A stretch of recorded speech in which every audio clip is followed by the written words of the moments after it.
Hello friends, welcome back to my YouTube channel. तो पहले अभी तक हमने क्या किया था। हमने अभी तक बहुत सारे चैप्टर्स कवर किए। प्रोडक्शन कॉस्ट, ठीक है। प्रोडक्शन कॉस्ट के बाद अब हमारा जो नेक्स्ट चैप्टर आता है वो हमारा आता है, पहले हमने फॉर्म्स ऑफ मार्केट किया। फॉर्म्स ऑफ मार्केट हमने अलग अलग तरह की पढ़ी, monopolistic, perfect competition, monopoly, oligopoly. अब हम बात करेंगे परफेक्ट कंपटीशन मार्केट के अंदर हमारा इक्विलिब्रियम कैसे आता है। अब उस परफेक्ट कंपटीशन मार्केट के अंदर जब हम इक्विलिब्रियम की स्टडी करेंगे तो हमारा इक्विलिब्रियम दो कंडीशंस होंगी। वन इज शॉर्ट रन में हमारा इक्विलिब्रियम क्या होगा एंड लॉन्ग रन में हमारा इक्विलिब्रियम क्या होगा। शॉर्ट रन मतलब कि वो टाइम पीरियड जब हमारा एक फैक्टर ऑफ प्रोडक्शन फिक्स है and second one is variable, ठीक है। वही हमारा क्या था, लॉन्ग रन वो टाइम पीरियड जहां हमारे सभी के सभी फैक्टर्स ऑफ प्रोडक्शन क्या है, वेरिएबल्स है। अब एक परफेक्ट कंपटीशन मार्केट क्या होती है, ठीक है। हमको पढ़ना है कि हमने इक्विलिब्रियम देखना है परफेक्ट कंपटीशन मार्केट की। हम फर्म का इक्विलिब्रियम देखेंगे, हम इंडस्ट्री का भी इक्विलिब्रियम। फर्म और इंडस्ट्री दोनों में फर्क है। फर्म मतलब कि उस मार्केट के अंदर बहुत सारे प्रोड्यूसर्स बैठे हैं, वो क्या है, उनकी फर्म है छोटी छोटी सबकी, ठीक है। वही मार्केट या इंडस्ट्री क्या होगी कि पूरी की पूरी फर्म में जितनी सप्लाई हो रही है उनको टोटल अगर हम कर दें या जितनी डिमांड है, that would be the market, ठीक है। तो हम क्या देखेंगे कि हमारा शॉर्ट रन में इक्विलिब्रियम कहाँ आएगा और लॉन्ग रन में। लेकिन उससे पहले हमारी बात आती है कि परफेक्ट कंपटीशन क्या होती है। तो परफेक्ट कंपटीशन हमारी वो मार्केट होती है जिसके अंदर हमारे फर्स्ट एक तो लार्ज नंबर ऑफ बायर्स होंगे एंड एक हमारे लार्ज नंबर ऑफ सेलर्स होंगे, ठीक है। क्या है, हमारे लार्ज नंबर ऑफ बायर्स होंगे, मतलब बहुत सारे बायर्स हैं और वही बहुत सारे सेलर्स हैं हमारी मार्केट में। और दोनों के दोनों को ही, मतलब बायर को भी और सेलर को भी मार्केट की पूरी नॉलेज है। क्या है, परफेक्ट नॉलेज है मार्केट की। और परफेक्ट नॉलेज के क्या फायदे हैं वो भी हम करते हैं। पहले में एक बार कैरेक्टरिस्टिक्स देखते हैं। तो large number of buyers, large number of sellers, perfect knowledge. Third one, पूरी की पूरी मार्केट में होमोजीनियस प्रोडक्ट्स हैं, मतलब कि एक जैसे दिखने वाले प्रोडक्ट्स, सभी के सभी एक जैसा प्रोडक्ट बेचते हैं। पूरी की पूरी मार्केट में जितनी भी फर्म्स हैं सभी के सभी के पास होमोजीनियस प्रोडक्ट्स होंगे। और free entry and free exit है मार्केट के अंदर, एंड फ्री एग्जिट। और वही क्या है, फ्री एंट्री फ्री एग्जिट के साथ साथ फर्म क्या है, वो प्राइस टेकर है। Firm is price taker, not maker, not maker. और हमारी जो नेक्स्ट कैरेक्टरिस्टिक्स होती है वो हमारी होती है कि फर्म जो है वो नॉर्मल प्रॉफिट अर्न करती है। क्या है, नॉर्मल प्रॉफिट अर्न करती है सभी की सभी फर्म्स, ठीक है। अब हम इनको करते हैं डिटेल में कि किसका क्या फायदा है। देखो, लार्ज नंबर ऑफ बायर है, लार्ज नंबर ऑफ सेलर्स है, ठीक है। कि मान लो कि अगर मैंने किसी से प्राइस चार्ज किया एज अ सेलर ज्यादा, तो वो क्या करेगा, दूसरे वाले पास चला जाएगा क्योंकि बहुत सारे बेचने वाले हैं, ठीक है। वही सेलर क्या है, थोड़ा सा अपने प्राइस में चेंज लाके बायर्स को मतलब मोटिवेट नहीं कर सकता कि तुम मेरे से खरीदो, या क्योंकि इतने सारे बायर्स है कि छोटे से सेलर की, मतलब कि छोटे से सेलर की डिमांड से पूरी मार्केट की डिमांड में कुछ खास फर्क नहीं पड़ेगा क्योंकि बहुत सारे बायर, बहुत सारे सेलर हैं। वही परफेक्ट नॉलेज कि बायर को भी परफेक्ट नॉलेज है, सेलर को भी परफेक्ट नॉलेज है। देखो, बायर को परफेक्ट नॉलेज है मतलब कि सेलर उसको एक्सप्लॉइट नहीं कर सकता, कि सेलर यूं नहीं बोल सकता, मतलब सेलर उसको महंगा सामान नहीं दे सकता क्योंकि बायर को पता है भाई वो इतने का नहीं आता, उसको नॉलेज है पूरी। वही सेकेंडली अगर सेलर को नॉलेज है तो सेलर के लिए भी बेनिफिशियल है, क्योंकि अगर हम एक नॉर्मल सी सिचुएशन देखिए, हम शॉप पे जाते हैं, हम बोलते हैं कभी कभी समटाइम्स कि भाई तुम तो महंगा दे रहे हो, तुम्हारे साथ वाला शॉपकीपर सस्ता दे रहा है वही चीज, तो हमको वो, तो अगर हम सेलर को वो चीज बोलेंगे तो सेलर बोलेगा भाई ऐसा हो ही नहीं सकता, क्योंकि सेलर को भी पूरी नॉलेज है, उसको पता है कि जो पूरी मार्केट में प्राइस है सब उसी पे देंगे, उससे कम कोई देगा ही नहीं। तो सेलर बायर को एक्सप्लॉइट नहीं करेगा, बायर सेलर को एक्सप्लॉइट नहीं करेगा जब परफेक्ट नॉलेज होगी मार्केट की। प्रोडक्ट्स होमोजीनियस है, मतलब सभी के पास एक जैसे प्रोडक्ट्स हैं। मैं प्राइस ज्यादा मांग रही हूँ तो भाई वो दूसरे से लेगा क्योंकि वही चीज उसको दूसरे के पास भी मिल जाएगी। फ्री एंट्री फ्री एग्जिट, मतलब कोई भी मार्केट के अंदर कोई भी फर्म कभी भी एंट्री कर सकती है, कभी भी अपना सामान बेचने के लिए आ सकती है। वही अगर उसको लॉसेज हो रहे हैं तो कभी भी छोड़ के जा सकती है। फ्री एंट्री है एंड फ्री एग्जिट है। Firm is a price taker not maker, मतलब कि पूरी की पूरी मार्केट में प्राइस जो है वो डिसाइड होएगा डिमांड और सप्लाई के थ्रू। और जो प्राइस मार्केट के अंदर डिसाइड होगा सभी की सभी फर्म को वही प्राइस लेना पड़ेगा। ऐसा नहीं है कि वो अपनी मर्जी से ज्यादा प्राइस चार्ज करें, अपनी मर्जी से कम प्राइस। जो पूरी की पूरी मार्केट की डिमांड सप्लाईज के थ्रू प्राइस डिसाइड होगा, पूरी की पूरी जितनी भी फर्म्स है, पूरी मार्केट में जितनी भी फर्म्स है, सबको उसी प्राइस पे बेचना पड़ेगा। तो वो प्राइस टेकर होते हैं, उनको प्राइस मार्केट से लेना पड़ता है, वो अपनी मर्जी से नहीं बना सकती। फर्म नॉर्मल प्रॉफिट कमाती है, मतलब ना तो वो सुपर नॉर्मल, ना तो ज्यादा प्रॉफिट कमाती है, ना ही लॉसेस। क्या रीजन हो सकता है इसके पीछे? सपोज करो कि फर्म जो है वो ज्यादा प्रॉफिट कमा रही है, मतलब सुपर नॉर्मल प्रॉफिट। जब वो ज्यादा प्रॉफिट कमा रही है तो नई फर्म्स क्या होंगी? एंट्री करेंगी, नई फर्म्स उस मार्केट में आएंगी। जैसे ही नई फर्म्स उस मार्केट के अंदर एंट्री करेंगी, नई फर्म्स के एंट्री करते ही क्या होगा? सप्लाई बढ़ जाएगी। सप्लाई नई फर्म्स के बढ़ते ही, आते ही सप्लाई बढ़ गई, प्राइस अपने आप डाउन, प्राइस क्या होंगे? कम होने शुरू हो जाएंगे। जैसे ही प्राइस कम होंगे क्या होगा? जैसे ही प्राइसेस कम होंगे, प्राइस के कम होते ही, प्राइस के कम होते ही क्या होगा? फर्म फिर से उसी प्रॉफिट कमाने लग जाएंगी, मतलब कॉस्ट तो भाई उनकी उतनी आ रही है और प्राइस हो गए कम, अगेन प्रॉफिट घट गया तो वापस आ गई उसी नॉर्मल प्रॉफिट पे। वहीं अगर नॉर्मल प्रॉफिट से कम कमा रही है, मतलब कि फर्म लॉसेज में है, फर्म अगर लॉसेज में है, बहुत सारी फर्म्स छोड़ के चली जाएंगी इंडस्ट्री को। जैसे ही छोड़ के चली जाएंगी बहुत सारी फर्म, सप्लाई डाउन, सप्लाई के कम होते ही प्राइसेस क्या होंगे? बढ़ने शुरू हो जाएंगे। ठीक है, जैसे ही प्राइस बढ़ने शुरू होंगे अगेन वो लॉसेस से नॉर्मल प्रॉफिट आ जाएगी। तो यही रीजन है फ्री एंट्री फ्री एग्जिट की फर्म जो है वो नॉर्मल प्रॉफिट कमा रही है, मतलब ना तो वो सुपर नॉर्मल कमा रही है, मतलब हद से ज्यादा प्रॉफिट कमा रही है, ना ही वो क्या कर रही है? लॉसेस में जा रही है। ठीक है, अब हम करेंगे परफेक्ट कंपटीशन के अंदर हमारा इक्विलिब्रियम कहाँ आएगा? शॉर्ट रन भी। ठीक है, और short run equilibrium of a firm, short run equilibrium of a firm. अगर हम बात करें शॉर्ट रन इक्विलिब्रियम किसके? फर्म की। तो जो फर्म के लिए एक शॉर्ट रन इक्विलिब्रियम होगा, मतलब कि इक्विलिब्रियम वो सिचुएशन जहां से एक प्रोड्यूसर हटना नहीं चाहेगा, मतलब वो उससे ना तो कम प्रोडक्शन करना चाहेगा, वो ना ही उससे ज्यादा प्रोडक्शन करना चाहेगा।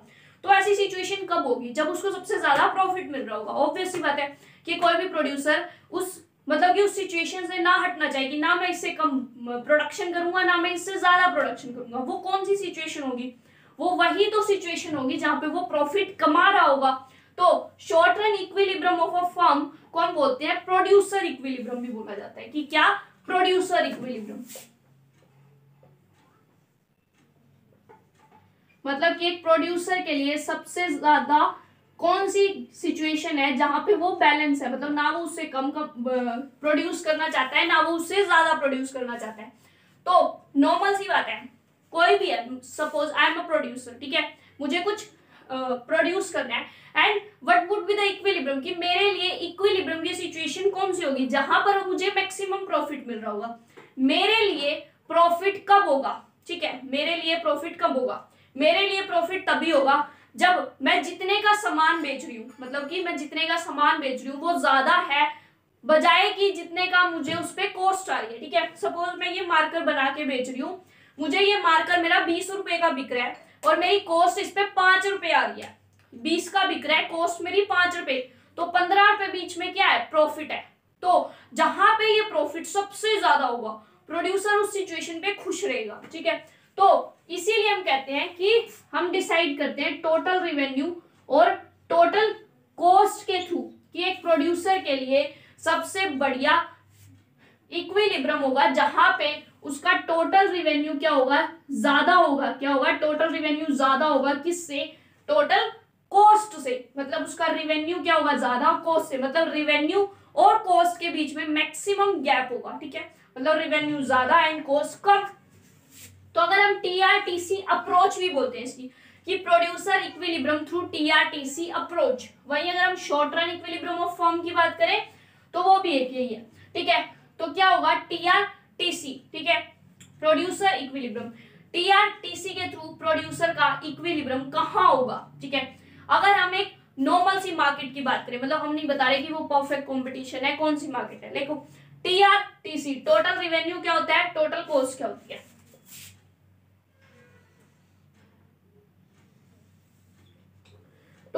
रिवेन्यू हमारा कैसा होता है, यू शेप होता है, हमने करा था, ठीक है।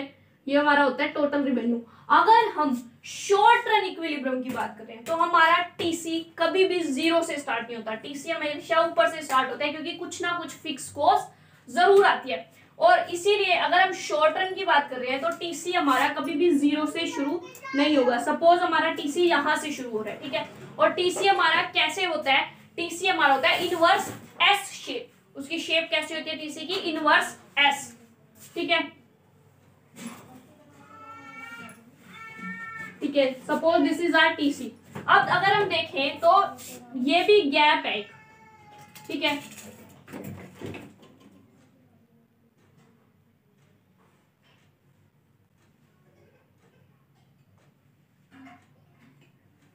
ठीक है, ये भी एक गैप है किस किस के बीच में, टीआर और टीसी के बीच में, ठीक है, और ये भी गैप है टीआर और टीसी के बीच में। अब हमारा प्रोड्यूसर इक्विलिब्रियम बताओ ये होगा या ये होगा, ठीक है, क्वेश्चन इज प्रोड्यूसर इक्विलिब्रियम ये होगा या ये होगा।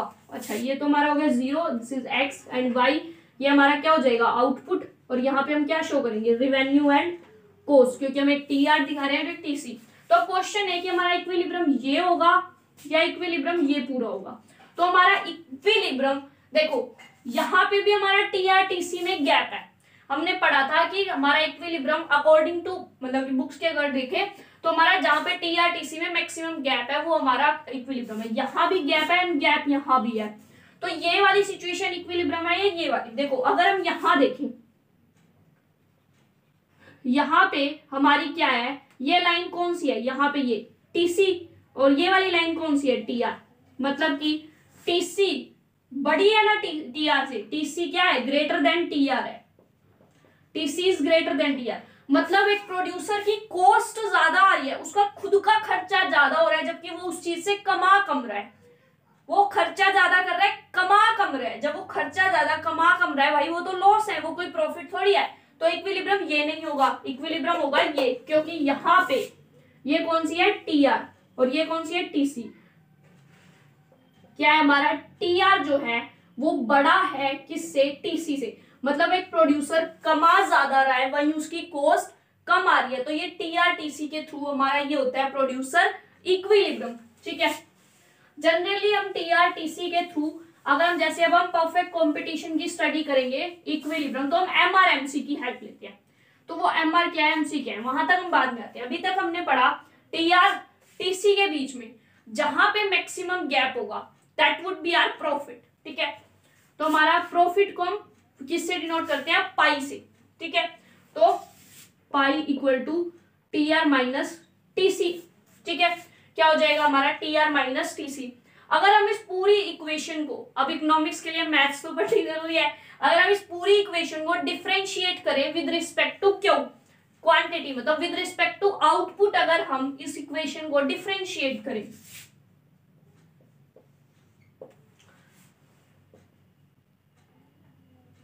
टीआर माइनस टीसी, टीआर हमारा क्या हो जाएगा,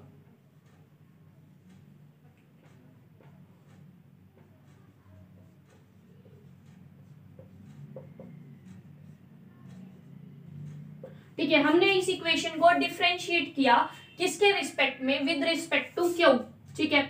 अब देखो हमारा हमने पढ़ा कि टीआर और टीसी जहां पे दोनों के बीच में मैक्सिमम गैप आएगा वो हमारी कंडीशन होगी किस चीज की, प्रॉफिट की। और अब हमारा टीआर हमने देखा, टीसी भी हमने देखा। अब देखो जब हम इन दोनों को डिफरेंशिएट कर रहे हैं, किसको, टीआर को, टीसी को, जब मतलब कि ये शो करता है कि क्यू में, किस चीज में, क्यू में चेंज आने की वजह से टीआर में कितना चेंज आया, और क्यू में चेंज आने की वजह से मतलब आउटपुट में चेंज आने की वजह से टीसी में कितना चेंज आया। तो ये जो हमारा होता है ये इक्वल होगा हमारे जीरो के, क्योंकि हम एक प्रॉफिट की सिचुएशन ले रहे हैं कि अगर हम क्यू में चेंज करें तो हमारे रिवेन्यू में कितना चेंज आएगा, वहीं अगर हम क्यू में चेंज करें तो हमारी कॉस्ट में कितना चेंज आएगा। अब एक प्रोड्यूसर है इक्विलिब्रियम में, तो वो अब क्या चेंज करने से उसका टीआर टीसी में चेंज आ रहा है, तो इसका इक्विलिब्रियम तो डिस्टर्ब होगा, तो इसीलिए हमारा जीरो के इक्वल। वही ये हमने पढ़ रखा है कि डिफरेंशिएट अगर हम करते हैं टीआर को क्यू के रिस्पेक्ट में, तो वो हमारा किसके इक्वल होता है, एमआर, और ये हमारा होता है एमसी के।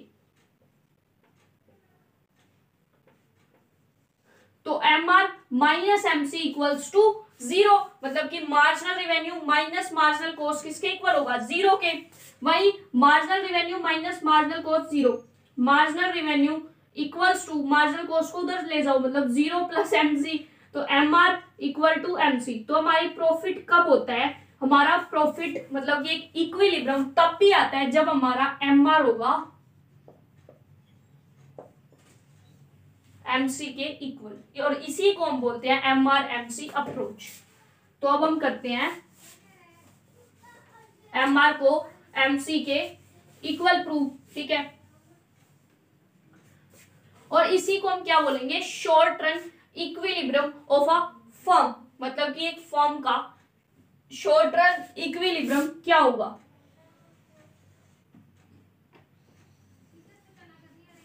हमने क्या पढ़ा है, हमने पढ़ा था एमसी हमारा क्या होती है, U shape. Suppose this is MC, क्या है हमारी मार्जिनल कॉस्ट, और एम आर मतलब कि रेवेन्यू, और एम आर किसके इक्वल है, ए आर, और यही हमारा क्या होता है, प्राइस। यहाँ पे हमारा क्या है, output O,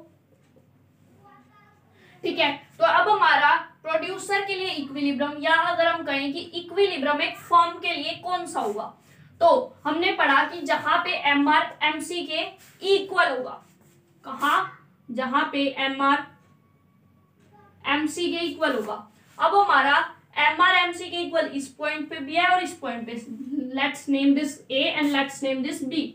so our M R is equal to MC at point A as well as at point B, कि ए पे भी इक्वल है, बी पे भी इक्वल है। बट लेकिन अगर हम देखें कि यहाँ पे हमारा ए पॉइंट के बाद अगर एक प्रोड्यूसर प्रोडक्शन करना चाहता है, मतलब एक प्रोड्यूसर अगर प्रोडक्शन कर रहा है, वो कुछ और प्रोड्यूस करना चाहता है, तो उसकी कॉस्ट क्या हो रही है, कम, मतलब वो और अगर प्रोडक्शन करेगा उसकी कॉस्ट कम होगी। जब उसकी कॉस्ट कम हो रही है, मार्केट में प्राइस तो उतना ही है, तो वो क्या करेगा, कमाएगा ज्यादा, है ना।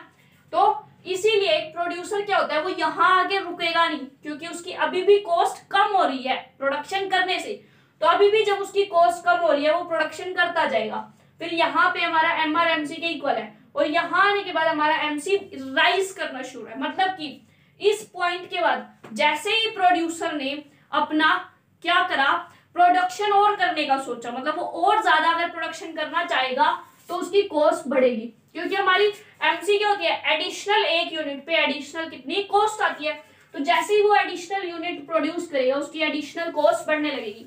जब उसकी कॉस्ट बढ़ने लगेगी, वो रुक जाएगा, भाई बस इससे ज्यादा मैं नहीं करूंगा, तो वो यहाँ पे आके रुक जाएगा। तो इसीलिए हमारा प्रोड्यूसर इक्विलिब्रियम या शॉर्ट रन इक्विलिब्रियम एक फॉर्म का तब होगा जब एम आर एमसी के इक्वल होगा, एंड सेकेंड कंडीशन होगी कि एमसी मस्ट बी राइजिंग, कि एमसी को बढ़ना चाहिए, क्योंकि अगर वो यहां रुकेगा तो अभी भी वो प्रॉफिट कमा सकता है, क्योंकि कॉस्ट उसकी कम हो रही है। कॉस्ट कम हो रही है मतलब कि प्रॉफिट कमाने के चांसेस ज्यादा है, क्योंकि प्राइस तो कम नहीं हो रहा, कॉस्ट कम हो रही है उसकी। तो इसीलिए वो अभी भी प्रोड्यूसर जो है प्रोडक्शन को जारी रखेगा, कंटिन्यू रखेगा, और इस पॉइंट पे आने के बाद वो प्रोडक्शन बंद कर देगा, क्योंकि अब उसकी कॉस्ट एडिशनल यूनिट पे बढ़नी शुरू हो गई। तो इसीलिए एक फर्म के लिए इक्विलिब्रियम तब होगा जब एम आर एमसी के equal and second MC must be rising. तो ये पॉइंट है जहां पे फर्म का इक्विलिब्रियम आएगा। सो equilibrium price is OP and equilibrium quantity is OQ. तो ये है हमारी एम आर एमसी अप्रोच, भी बोलते हैं इसको, short run equilibrium of a firm. So thank you so much guys for watching my video. Please अगर आपको अच्छी लगी तो आप वीडियो को लाइक करें, शेयर करें और सब्सक्राइब करें, और आप हमारे मतलब कि सजेशंस और कमेंट्स जो है कमेंट सेक्शन में जरूर डालें। So thank you so much for watching my video, bye.